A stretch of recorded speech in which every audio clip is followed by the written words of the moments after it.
कहते हैं कि आधा अधूरा ज्ञान होने से अच्छा है कि इंसान को कोई ज्ञान ही ना हो। ऐसा इसलिए है क्योंकि अधूरी नॉलेज में इंसान अक्सर गलत काम कर जाता है, गलत परसेप्शंस बना लेता है और उसे लगता है कि मुझे तो नॉलेज है, इसीलिए मैं कैसे गलत हो सकता हूं। बहुत सारे लोगों का इसी वजह से बहुत नुकसान भी होता है। गीता ज्ञान भी लोगों की इस अधूरी नॉलेज की गलतफहमी से नहीं बचा है। जिन्होंने गीता ज्ञान के बारे में थोड़ा बहुत पढ़ा और सुना है, उन्हें लगता है कि गीता इंसान को इस दुनिया से विरक्त यानी उसका मन दुनिया से हटाने वाला काम करती है। लोग सोचते हैं कि गीता पढ़कर और समझकर हम सन्यासी हो जाएंगे। हमारा मन इस दुनिया में जो हमारी रिस्पॉन्सिबिलिटीज हैं, जैसे कि घर, बच्चे, इन सब से हट जाएगा। इसी अधूरे ज्ञान की वजह से कई लोग न खुद गीता पढ़ते हैं, न अपने बच्चों को ही पढ़ने देते हैं और पूरी लाइफ अंधेरे में बिता देते हैं। बृजभूषण जी और पंडित जी जैसे कई लोग हैं जो लोगों की इस गलतफहमी को दूर करने की कोशिश में हैं, ताकि ज्यादा से ज्यादा लोग गीता ज्ञान का फायदा उठा सके। वे लोगों को बहुत तरीकों से समझाते हैं कि गीता किसी को साधु सन्यासी बनने के लिए नहीं कहती। गीता इस दुनिया में अपनी फैमिली और अपने लोगों के बीच रहते हुए अपनी लाइफ को बेटर करने के तरीके सिखाती है, ताकि हम और भी अच्छे से अपनी जिंदगी को, अपने रिलेशंस को मैनेज कर सकें। गीता अपनी ड्यूटीज पूरा करना सिखाती है, उनसे भागना नहीं। पंडित जी के पास उनके गीता ज्ञान ब्लॉग में अक्सर इस तरह के मेल्स आते हैं कि हम गीता पढ़ना तो चाहते हैं, लेकिन अभी बच्चे छोटे हैं या अभी बहुत सारे काम बाकी हैं। ऐसी बातें पढ़कर पंडित जी हंस देते हैं।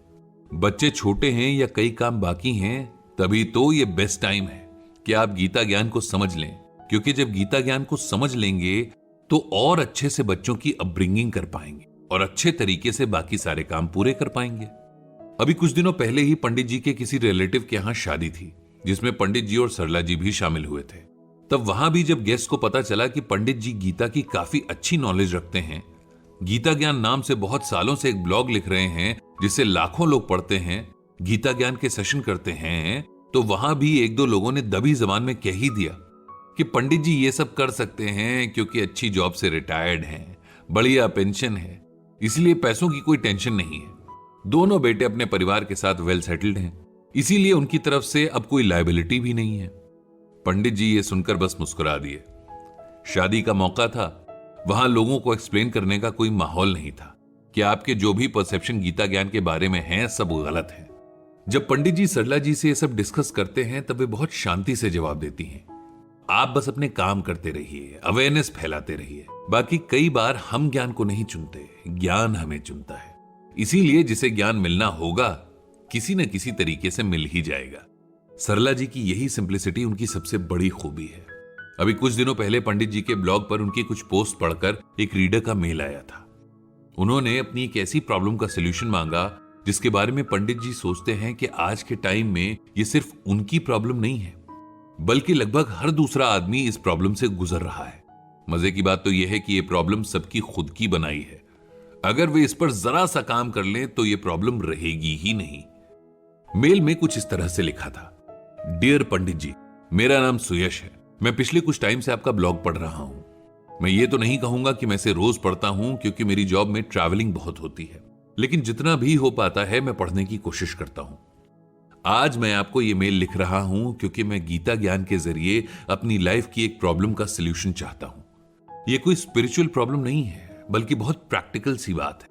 हो सकता है किसी के लिए यह प्रॉब्लम ना भी हो, लेकिन मैं इसकी वजह से परेशानी में हूं तो इसे प्रॉब्लम ही कहूंगा।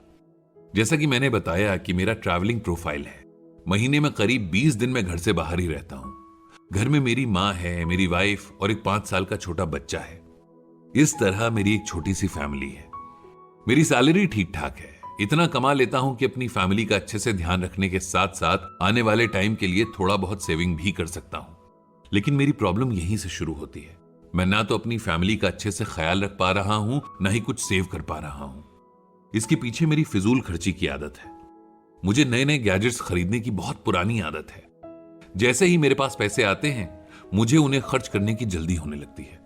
मैं कितनी भी कोशिश कर लूं लेकिन खुद को नहीं रोक पाता हूं। हर 6 महीने में फोन बदलना, अननेसेसरी चीजें खरीदना, इन सब की जैसे मुझे एडिक्शन सी हो चुकी है। इस वजह से मेरे और मेरी पत्नी के बहुत झगड़े होते हैं। जब कोई मुश्किल वक्त आता है या जरूरी खर्च का टाइम होता है, तब मेरे पास पैसे ही नहीं होते हैं। पहले मुझे ये मेरा शौक लगता था, लेकिन फिर जब मुझे लगा कि ये मेरे काबू के बाहर जा रहा है और मैं खुद को कंट्रोल नहीं कर पा रहा हूं, तब मैं एक साइकाइट्रिस्ट के पास भी गया। उन्होंने मुझे इस एडिक्शन को दूर रखने के कई तरीके भी बताए, जैसे अकाउंट में सैलरी आते ही उसका डेबिट कार्ड अपनी वाइफ को दे दूं और सिर्फ अपनी पॉकेट मनी वहां से निकालूं, ऑनलाइन ट्रांजैक्शन वाली सारी एप्स अनइंस्टॉल कर दूं। लेकिन इस सब में एक मुश्किल है कि मैं ज्यादातर टाइम ट्रैवलिंग करता हूं और मुझे पैसे की जरूरत पड़ती रहती है। अगर मेरा डेबिट कार्ड मेरे पास नहीं होगा या मैं ऑनलाइन ट्रांजैक्शन नहीं कर पाऊंगा तो मैं कभी भी मुश्किल में पड़ सकता हूं। किसी के लिए ये एक छोटी सी बात हो सकती है, लेकिन मैं और मेरी फैमिली मेरी इस आदत की वजह से बहुत परेशान है। ऐसा नहीं है कि मैं रियलाइज नहीं करता, अगर ना करता तो शायद आपको ये मेल नहीं कर रहा होता। मैं गीता ज्ञान के जरिए कुछ ऐसा सोल्यूशन चाहता हूं कि मैं अपने मन को कंट्रोल कर सकूं। अगर मुझे ये करना आ गया तो शायद मेरी प्रॉब्लम दूर हो सकती है।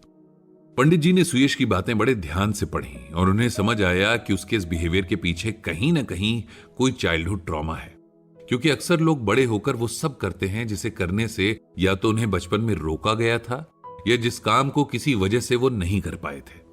सुयश के साथ ऐसा क्या हुआ था, ये जानने के लिए उससे डिटेल में उसके बचपन के बारे में बात करना जरूरी था, जो कि मेल पर मुमकिन नहीं था। इसीलिए उन्होंने सुयश को अपना नंबर भेजा कि अगर वो चाहे तो उन्हें कॉल कर सकता है, और ये भी कि बिना उसे अच्छे से जाने उसकी प्रॉब्लम का सलूशन ढूंढना थोड़ा मुश्किल होगा। सुयश के बारे में सोचते हुए पंडित जी को श्रीमद् भगवद गीता का एक श्लोक याद आ गया। गीता में भगवान श्री कृष्ण कहते हैं कि बुद्धिर ज्ञानम सम्मोहः क्षमा सत्यम दमः शमः सुखम दुखम भवो अभावो भयम च अभयमेव च अहिंसा समता तुष्टिस्तपो दानम यशो यशः भवन्ति भावा भूतानाम मत्त एव पृथिग्विधा।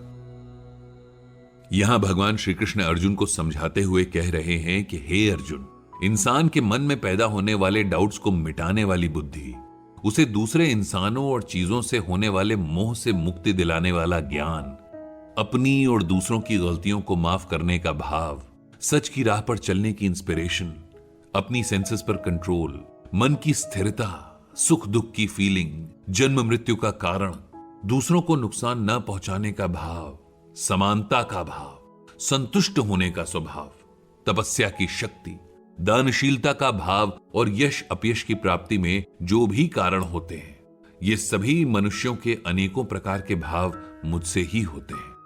इसे सिंपल वर्ड्स में ऐसे समझना चाहिए कि किसी भी इंसान के मन में फीलिंग्स या इमोशंस पैदा होते हैं, उनके पीछे का कारण कौन है, क्यों किसी के मन में हमेशा नेगेटिव जबकि किसी और के मन में पॉजिटिव थॉट्स रहते हैं, इनकी इंस्पिरेशन कौन है। मोह को खत्म करने वाला ज्ञान, अपने साथ दूसरों को माफ करने की ताकत, सेंसेस के साथ साथ मन को भी कंट्रोल कर पाने की पावर, दूसरों को अपने बराबर मानने और उसी तरह से ट्रीट करने की शक्ति, बिना किसी एक्सपेक्टेशन के चैरिटी करने का इमोशन, ये सब भगवान की इंस्पिरेशन से ही इंसान के मन में पैदा होते हैं। इंसान सोचता है कि वो बहुत महान है जो उसके मन में अच्छे इमोशंस हैं, लेकिन ये भी एक तरह का ईगो ही है, क्योंकि बिना भगवान के चाहे ये भी पॉसिबल नहीं है।